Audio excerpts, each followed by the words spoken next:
channel for update new video. Thanks to you all.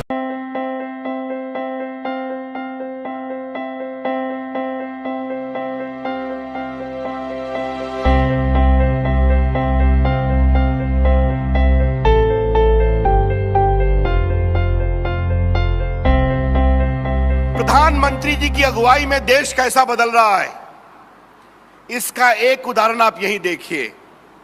एक तरफ एक हाई एंड आईआईटी गांधीनगर का लोकार्पण हो रहा है और साथ साथ 6 करोड़ देश के ग्रामीण परिवारों को डिजिटली साक्षर करने का कार्यक्रम भी शुरू हो रहा है।